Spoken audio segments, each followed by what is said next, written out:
Good evening and welcome to ISTV Evening News. I'm Jalasmi Ngangbam giving you the news. First, the headlines.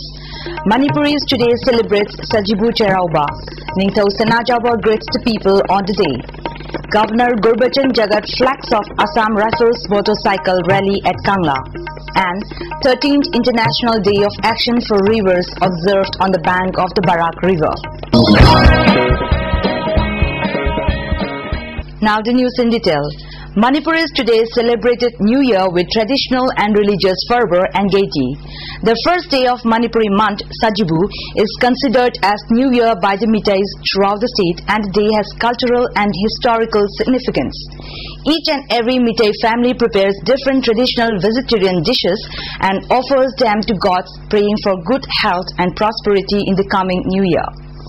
After having a sumptuous lunch, people including young children climb hills and offer prayers to God in the afternoon.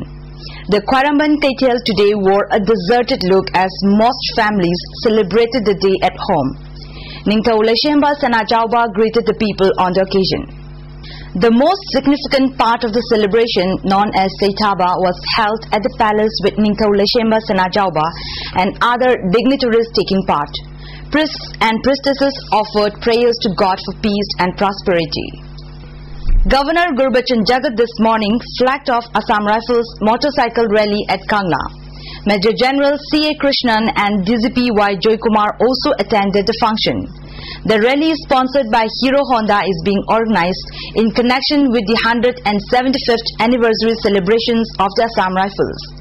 Altogether, 35 bikers led by Captain Devashish Saha of 14th Assam Rifles are participating in the rally, which was first flagged off in New Delhi and will cover a distance of 2,500 kilometers.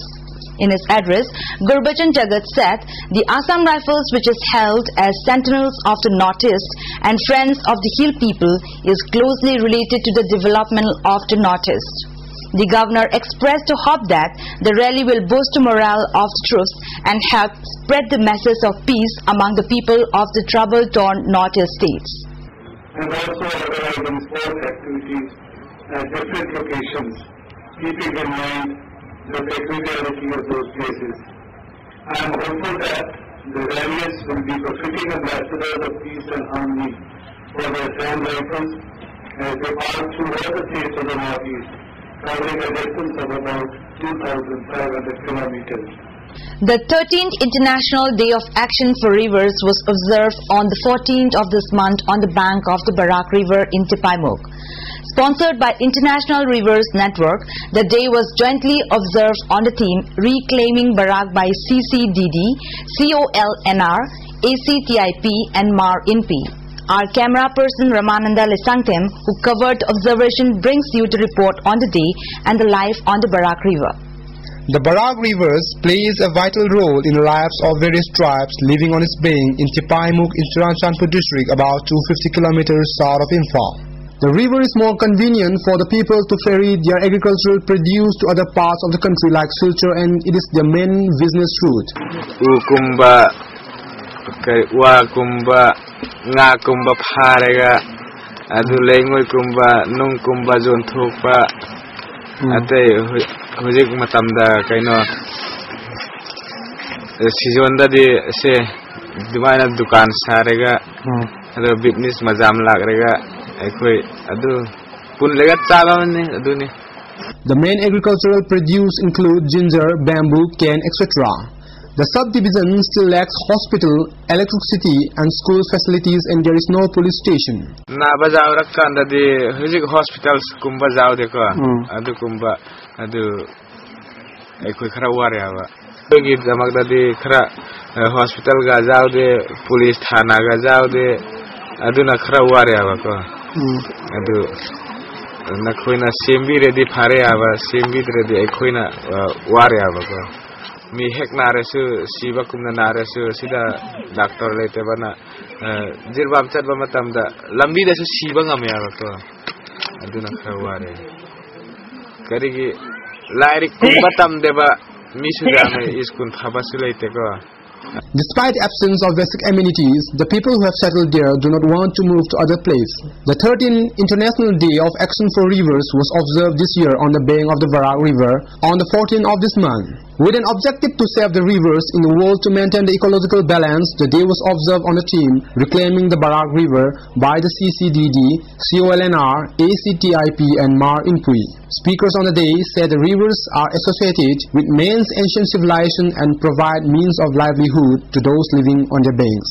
They are also closely associated with the culture and tradition of the people. The course of the rivers should not be disturbed and must be allowed to flow free. About 4 or 5 years back, we started thinking that maybe we should start joining a celebration of rivers, because all over the world there's celebration of rivers, and today is a day, and we decided that we join.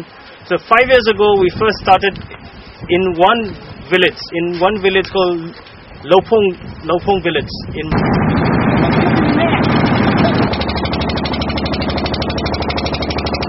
Several Korean youth demanded release of Irom Chanu Sharmila as a part of From Gandhi to Sharmila campaign in Seoul. Labor activists from Indonesia, lawyer activists from Turkey and many Korean youth took part in the campaign. Interestingly, the campaign drew wide support from the Korean youth. The campaign expressed unhappiness at the imprisonment and forced feeding of Sharmila for the last 10 years. It felt that this treatment was similar to the treatment to Gandhi by the colonial rule. The indefinite ban called by Integrated Checkpost Patadas from the 9th of this month on National Highway 39 has been suspended for 15 days from today following a meeting held between the affected Patadas and the leaders of all communities at Hawa Mahal, Mori Police Station. Priests and priestesses of the Manipur Palace prayed for the health and longevity of the people of the state yesterday midnight at Kamnung Tongarel Laifamland in Haibokching, Taroy Lok. The prayers held every year on the eve of Chairauba. With the Women's Reservation Bill getting through the Rajya Sabha hurdle, sexual minority groups in Kolkata are now seeking a similar quota for themselves as well as reservation in other fields such as health, education and employment. Sexual minority groups comprise gays, lesbians, transgenders and bisexuals. The Women's Reservation Bill, which was passed by the Rajya Sabha, seeks to reserve 33% seats in Parliament and state legislatures for women. The bill has still to be tabled in the Lok Sabha. One suspected underground cadre was killed in an encounter by Imphal West Police Commandos this afternoon around 2:30 at Tharism under Lamsang Police Station. The police have recovered 1.32 pistol with some live rounds and a silver color Honda Activa from the site. The body has been brought to the RIMS morgue for identification. Host Manipur and Tamil Nadu have entered the semi-final of the 18th Senior Women's National Football Championship 2009-10 organized by the All Manipur Football Association under the aegis of All India Football Federation. Both the teams now have 6 points each. Tamil Nadu defeated Kerala by 2-0 in the quarter-final round this afternoon at the Kuman Lampak Men's Stadium. In another quarter-final round match, host Manipur trounced Tripura by 5-0. ND Bala scored 2 goals in the second half of the match, while TH Tababi managed to score 2 goals in both the first and second halves. And Gitarani Chanu scored 1 goal in the first half. Host Manipur and Tamil Nadu will meet in the third quarter-final round on the 18th of this month. That's all for tonight, but before we conclude the headlines once more. Manipuris today celebrates Sajibu Cherauba. Ningtau Sanajawa greets the people on the day. Governor Gurbachan Jagat flags off Assam Rifles motorcycle rally at Kangla. And 13th International Day of Action for Rivers observed on the banks of the Barak River. Thanks for being with us and good night.